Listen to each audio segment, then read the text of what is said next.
Corona संक्रमण से निपटने के लिए मोदी सरकार पूरी तरह असफल साबित हुई है। अपनी असफलता को छिपाने के लिए अब मोदी सरकार, भाजपा, प्रधानमंत्री जी षड्यंत्रों और नौटंकियों पर उतर आए।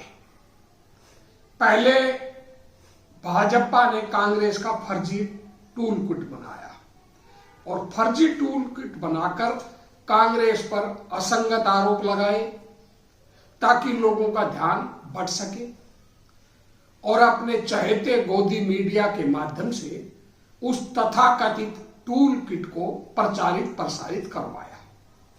पर जब सबसे पहले ALT न्यूज फैक्ट चेक ने यह साबित कर दिया कि यह टूल किट फर्जी है और कांग्रेस के लेटर हेड के साथ फर्जीवाड़ा करके बनाया गया है, उसके बाद कांग्रेस ने ट्विटर को लिखा और ट्विटर ने भी माना कि यह टूल किट फर्जी है, इसलिए उन्होंने उस पर मैनिपुलेटेड मीडिया का तमगा लगा दिया।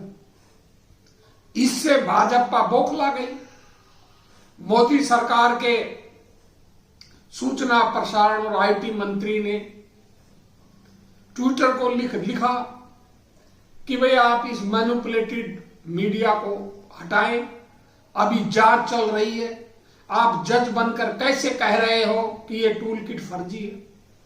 सवाल उठता है, ट्विटर पर बहुत से लोग बहुत सी बातें लिखते हैं, लोग शिकायत करते हैं, ट्विटर अपनी जांच के अनुसार उन ट्वीट्स को हटाता रहता है, परंतु भारत सरकार ने कभी भी बीच में हस्तक्षेप नहीं किया। अब ये भारतीय जनता पार्टी ने जो कांग्रेस का तथाकथित टूल किट जारी किया था, उसका सरकार से क्या लेना देना। मोदी सरकार की बिलबलाहट, बौखलाहट और ट्विटर को अप्रत्यक्ष रूप से धमकी बताती है कि इस फर्जी टूल किट को स्वयं प्रधानमंत्री मोदी जी का संरक्षण प्राप्त है। वहीं वो कह रहे हैं कि जांच चल रही है। कांग्रेस ने दिल्ली के अंदर FIR दर्ज करवाई, पर अभी तक तो अधिकृत रूप से उस FIR को दर्ज नहीं किया गया है। जब आप FIR दर्ज नहीं कर रहे तो आप कौन सी जांच कर रहे हैं और कौन जांच कर रहे हैं। और दूसरी बात, कांग्रेस ने वो जांच सरकार के पास नहीं करवाई, सरकार को चिट्ठी नहीं लिखी।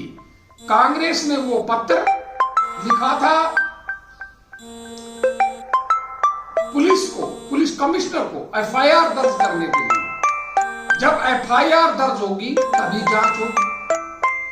सरकार का ये षड्यंत्र बेनकाब हो गया, सबके सामने साबित हो गया कि भारतीय जनता पार्टी लोगों का ध्यान हटाने के लिए, अपनी असफलताओं को छिपाने के लिए प्रमुख विपक्षी दल कांग्रेस के प्रति दुष्प्रचार करके अपनी जवाबदेही से भागना चाहती है, सत्य को छुपाना चाहती है, कोरोना संक्रमण के आंकड़ों और मौतों के आंकड़ों और अपनी असफलता को छुपाना चाहती है। जब इससे काम नहीं चला तो प्रधानमंत्री जी सामने आए और मोदी जी वाराणसी के डॉक्टरों के से फ्रंटलाइन हेल्थ वर्करों को संबोधित करते हुए कैमरों के सामने टीवी पर रोने की एक्टिंग की, जिसकी अपेक्षा लोग पहले से ही कर रहे थे कि असफल प्रधानमंत्री पिछली बार दिया, मोमबत्ती, टार्च जलवाई, तालियां बजवाई, आसमान से पुष्प वर्षा करवाए, लोग झांसे में आ गए थे। पर आपकी बार वो टोटका काम आने वाला नहीं, इसलिए प्रधानमंत्री ने वाराणसी के हेल्थ वर्कर्स और डॉक्टर्स के सामने टीवी पर रोने की एक्टिंग की, भावुक हुए। और नौटंकी करने वाले हम इस प्रधानमंत्री जी ने से पूछना चाहते हैं। वो कहते हैं वाराणसी जो उनका खुद का निर्वाचन क्षेत्र है कि वह बहुत अच्छा काम हुआ है, पूरा देश वाराणसी मॉडल के अनुसार उसकी नकल करके कोरोना संक्रमण को कमजोर करें, उस पर काबू पाए। वो कैसा मॉडल है? वहां के नागरिक तो संतुष्ट नहीं है। मोदी जी के चुनाव लड़ते समय उनके जो उन्होंने इलेक्शन कमीशन के समय अपना पर्चा दाखिल किया था, उस पर हस्ताक्षर करने वाले पंडित राजन मिश्रा जी जो बनारस की ही, वो गुहार करते करते मर गए कोरोना से, पर प्रधानमंत्री जी ने उनकी कोई सहायता नहीं की। उनका परिवार आरोप लगा रहा है कि हमारी प्रधानमंत्री ने नहीं सुनी, जबकि प्रधानमंत्री जी पंडित राजन मिश्रा जी के पैर छूते थे। जब प्रधानमंत्री जिस व्यक्ति के पैर छूते हों, जो उनके चुनाव का नामांकन करने वाला का प्रस्तावक हो, उसकी बात नहीं सुनी और वो उसको उचित इलाज नहीं दे पाए, तो वो कैसा वाराणसी मॉडल है? उनकी मौत के बाद पंडित राजन मिश्रा के नाम से कोविड अस्पताल बना दिया, जिस पर एक तरफ पंडित राजन मिश्रा की फोटो है, दूसरी तरफ खिलखिलाते हुए प्रधानमंत्री मोदी जी के हैं। उनकी फोटो की तस्वीर उनके परिवार को चुभ रही है, वाराणसी के लोगों को चुभ रही है कि प्रधानमंत्री अपनी खिलखिलाती फोटो लगाकर एक तरह से पंडित राजन मिश्रा जी की मौत का मजाक उड़ा रहे हैं। वहीं प्रधानमंत्री जी के दूसरे प्रस्ताव पंडित छन्नूलाल मिश्रा जी, उनकी पत्नी मर गई, उनकी पुत्री मर गई, वो उनकी मौत की जिम्मेदारी वाराणसी के अस्पताल की लापरवाही को बताते हैं। वो उसकी जांच के लिए मारे मारे फिर रहे हैं, गुहार लगा रहे हैं, पर उसकी कोई जांच करने को तैयार नहीं है। और ये तो तब हालत है जब आदरणीय प्रधानमंत्री जी उनको अपना प्रिय कहते हैं। जब बनारस ठुमरी घराने के गायक पंडित छन्नूलाल मिश्रा जी को, उनके परिवार को कोरोना संक्रमण का सही इलाज वाराणसी में नहीं मिल रहा, तो वो कैसा मॉडल है बताने की जरूरत नहीं। अब प्रधानमंत्री जी नौटंकी पर उतर आए हैं अपनी असफलताओं को छुपाने के लिए। कभी षड्यंत्र के द्वारा कांग्रेस को बदनाम करने के लिए टूल किट बनाते हैं, कभी रोने की एक्टिंग करते हैं, परंतु मां गंगा में बहती हुई लाशें अपने आप में बता रही है ये कैसा गंगा पुत्र है जो 7 साल पहले कहा रहा था कि मैं आया नहीं, मां गंगा ने मुझे बुलाया है। मां गंगा ने तो नहीं बुलाया, जबरदस्ती वाराणसी गया और आज मां गंगा को इस कोरोना संक्रमण काल में रुला रहा है। उन्हीं को नहीं, पूरे देश को रुला रहा है। इसी तरह वैक्सीन के नाम पर झूठ बोले जा रहे हैं।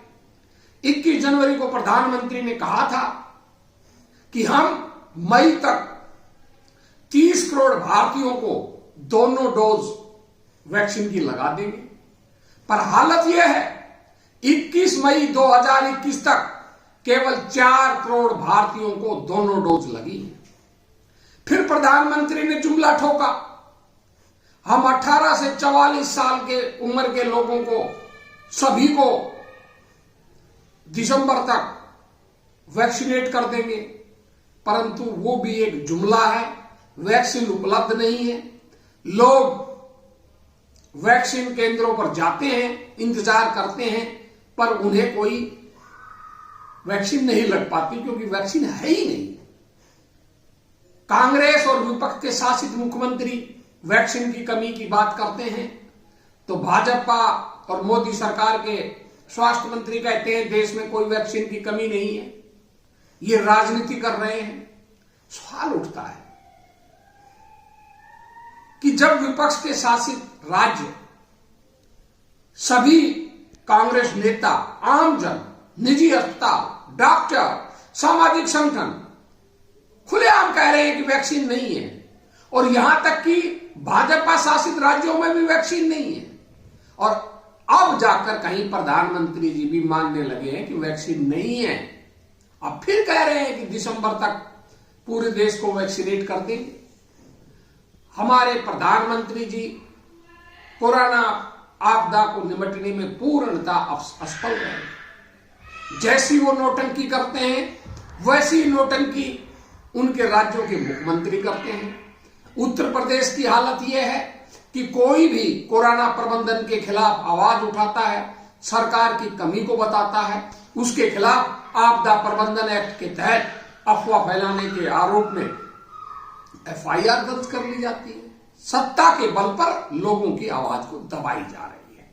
हरियाणा के अंदर हरियाणा के मुख्यमंत्री मनोहर लाल खट्टर जी ने लोगों के भारी जन विरोध के बाद भी हिसार में, गुड़गांव में, पानीपत में अस्थायी कोविड अस्पतालों की उद्घाटन किया। जबकि हालत यह है उन अस्पतालों के अंदर आज तक आधारभूत ढांचा नहीं है, वो शुरू नहीं हुए। फिर सवाल उठता है कि उनका उद्घाटन किस लिए किया था। 2 दिन वर्षा हुई, गुड़गांव का जो तथाकथित अस्थायी कोविड अस्पताल ताऊ देवीलाल स्टेडियम में बना हुआ था वो पानी से भर गया, उसका पानी नहीं निकला है। आप मीडिया में चेहरे चमकाने के लिए, लोगों को गुमराह करने के लिए, लोगों को ठगने के लिए दिखावा करते हैं कि हम बहुत कुछ कर रहे हैं, जबकि जमीन पर कुछ हो नहीं रहा है। हमारा कहना है ये महामारी है, आपदा है। इस आपदा के अंदर सभी की सुनी जाए, विपक्ष की राय ली जाए, पर दुर्भाग्य है अब तो प्रधानमंत्री जी ने प्रमुख विपक्षी दल के नेताओं के पत्रों का भी जवाब देना बंद कर दिया है। पूर्व प्रधानमंत्री डॉक्टर मनमोहन सिंह ने पत्र लिखा, उनका पत्र का जवाब मोदी जी ने खुद ने देकर बड़ी अभद्र भाषा में अपने स्वास्थ्य मंत्री से दिलवाया। सोनिया गांधी जी ने पत्र लिखे, कोई जवाब नहीं दिए। राहुल गांधी ने प्रधानमंत्री जी को कोरोना के संबंध में सुझाव दिए, पत्र लिखे, कोई जवाब नहीं दिया। अब सवाल उठता है, जो राहुल गांधी पिछले वर्ष से कह रहे हैं वो आज पूरा देश कह रहा है, पूरे दुनिया के अखबार कह रहे हैं और हर विशेषज्ञ कह रहा है कि ये सरकार कोरोना की सुनामी को काबू करने में असफल रही है। ऐसी स्थिति के अंदर हमारा कहना है प्रधानमंत्री जी सत्ता का अहंकार छोड़िए, ठगबाजी छोड़िए, षड्यंत्रों को छोड़िए और देश को एक साथ लेकर, विपक्ष को एक साथ लेकर, विशेषज्ञों के सुझाव मानकर एक ऐसी रणनीति बनाई जाए कि जो दूसरी कोरोना लहर के अंदर नुकसान हुआ है वो अक्टूबर के आसपास आने वाली तीसरी लहर में ना हो। मोनोलॉग छोड़िए, एक तरफा अपनी मन की बात कहने की जो आपकी नीति है उसको त्यागिए, डायलॉग कीजिए। एक तरफा बात करने से डायलॉग नहीं होते, वार्ता नहीं होती, वो मोनोलॉग है। जब तक आप सत्ता अहंकार नहीं छोड़ेंगे आप इस देश के अंदर कोरोना संक्रमण पर काबू नहीं कर पाएंगे। और वहीं कोरोना आपदा संक्रमण काल को लूट का अवसर मत मानिए, लूट का अवसर मानकर लोगों को मत ठगिए, लोगों को मत लूटिए। इसका सबसे बड़ा प्रमाण है कि आपके प्रिय सखा, प्रिय साथी गौतम अडानी जी, उसकी संपत्ति के अंदर इस कोरोना संक्रमण काल में अपार वृद्धि हुई है और वो एशिया के नंबर 2 के सबसे बड़े अमीर बन गए हैं, जो अपने आप में बताता है कि आप इस कोरोना संक्रमण के अवसर को लूट का अवसर बनाकर अपने चंद पूंजीपतियों को फायदा पहुंचाना चाहते हैं। प्रधानमंत्री जी ने एक बात कही थी कि कोरोना बड़ा धूर्त है, बड़ा बहुरूपिया है। प्रधानमंत्री जी आप ठीक कह रहे हो, पर सत्य यह है कोरोना से ज्यादा धूर्त, कोरोना से ज्यादा बहुरूपिया आपकी सरकार है, भाजपा है। जब तक आप ना ये धूर्त और बहुरूपिया चरित्र नहीं छोड़ेंगे, सच को नहीं स्वीकारेंगे, सबको साथ लेकर नहीं चलेंगे, कोरोना संक्रमण का मुकाबला नहीं कर पाएंगे।